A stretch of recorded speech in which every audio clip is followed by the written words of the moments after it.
Good morning to all of you children. Today in our grammar class we are moving ahead with this chapter number 21, and this chapter is reported speech. Speech means children to speak or to say something. Reported as it is said. So words that are said, that is called to reported speech. How it has got this name we will study further. Now this chapter is named with different names children in different books and in different classes. One you will get it as narration, the other topic you will get it as direct and indirect speech. Narration has come from the word narrate, to speak or say something, so from that it has become narration. Next is direct and indirect speech. Children, when we speak or tell our talks to someone, so either we directly tell or some indirect way is also there. So due to this chapter has been given the name direct and indirect speech, and reported speech we will see further. Now see, speech और the way we speak is usually represented in two ways. जब हम अपनी बातों को किसी से कहते हैं तो वो दो तरीके से कही जाती हैं, एक डायरेक्ट तौर पर और एक इनडायरेक्ट तौर पर. The speech where the exact words spoken by the person are written. Direct speech में क्या होता है, किसी ने अपनी बात को डायरेक्टली किसी से कहा, उस बात को हम डायरेक्ट स्पीच कहते हैं.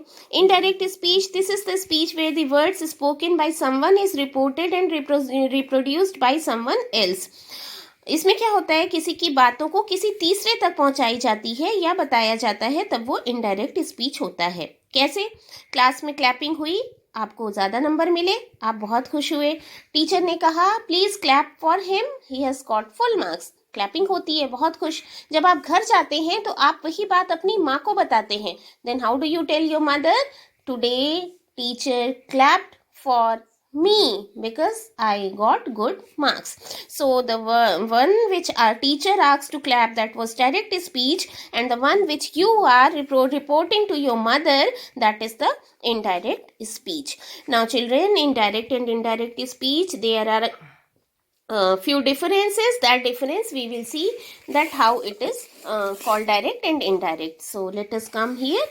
See, direct speech and indirect speech. The way we speak is usually done in two ways, and this is this. First one difference, exact words of the speaker is spoken by a person or subject speaks to object.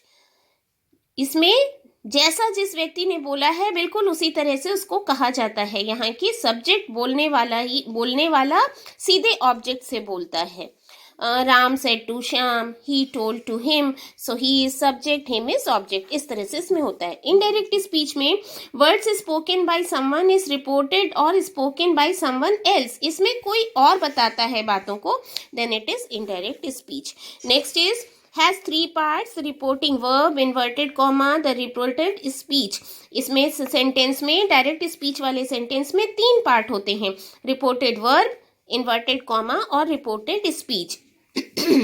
इसमें there are three parts but one. इसमें indirect speech में ये तीनों parts तो रहते हैं, लेकिन ये सब कन्वर्ट होके एक हो जाते हैं. Reported verb plus conjunction plus reported speech. यहाँ पे ये इन्वर्टेड कॉमा कन्वर्ट हो जाता है कंजंक्शन में, और ज़्यादातर दैट का यूज होता है. सो essential is that inverted comma required. Direct speech में इन्वर्टेड कॉमा की ज़रूरत होती है, इनडायरेक्ट स्पीच में नहीं होती है. Next is a comma is use to separate the direct speech from other parts of the sentence. एक कॉमा का यूज किया जाता है डायरेक्ट स्पीच में सेंटेंस को एक दूसरे से अलग करने के लिए. देखिए यहाँ पे यूज हुआ है, and in further example also I will show you. और यहाँ पे क्या होता है, no such comma is needed to separate the parts of sentence. Indirect speech में किसी भी ऐसे कॉमा की जरूरत नहीं होती है.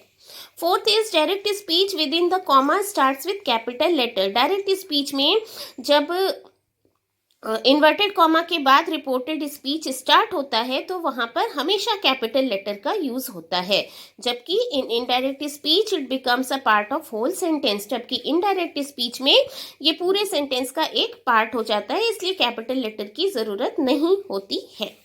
Next is a reporting verb always introduces the speech using said in the reporting verb.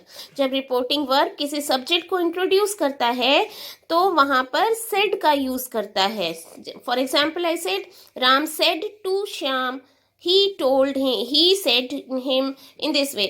तो यहाँ पे said का यूज होता है रिपोर्टिंग वर्ब में, सब्जेक्ट को इन वर्ब में ऑब्जेक्ट को इंट्रोड्यूस करने के लिए. Now here said to changes into told. Said अगर होगा डायरेक्ट में तो इनडायरेक्ट में भी वो सेड ही रहेगा, लेकिन अगर यहाँ पे सेड टू है तो यहाँ सब्जेक्ट में इनडायरेक्ट स्पीच में ये चेंज हो जाएगा टोल्ड में. अगर डायरेक्ट स्पीच में रिपोर्टिंग वर्ब में सेड टू है, राम सेड टू श्याम, तो यहाँ इनडायरेक्ट में हो जाएगा Ram told Shyam. Now, see example. My father said it is a beautiful day outside. See, my father said. यहाँ पे फादर ने कहा है, said to नहीं है. So, father said it is a beautiful day outside. Comma है, इन्वर्टेड कॉमा है, capital letter से स्टार्ट हुआ है. सब्जेक्ट ने, ये सब्जेक्ट रिपोर्टिंग वर्ब है, और रिपोर्टिंग वर्ब में जो भी कहा है उस पार्ट को हम रिपोर्टेड स्पीच कहते हैं. Now, see vowel changes into indirect. My father said, यहाँ said था इसलिए हमने यहाँ पे said ही लगाया है. अगर यहाँ said to होता तो फिर हम यहाँ पे told कर देते. So my father said it was a beautiful day outside. So children, this was the difference. Today's homework for you is that you will read this chapter very properly and you will go through the rules also. This which was given here, this I have made it easy, through which I have explained. And please go through it all very nicely. Read it twice, thrice. This is the rules in different tenses. जो अलग अलग tense आपने पढ़ा था, उन tense में कैसे कैसे कन्वर्जन होता है डायरेक्ट और इनडायरेक्ट का, ये सब कुछ बताया गया है. सो ये बहुत अच्छे से पढ़ लीजिएगा. And in the next class we will start with the exercise part of this chapter. So today's homework for you is that you will go through this chapter very nicely, and we hope that your school will open very soon. As soon as the school opens, your teachers will try to revise this chapter again very nicely with you. So children, please go through it, and I will be sharing a good PDF format of all these rules so that you can go through it nicely. Please note down today's homework.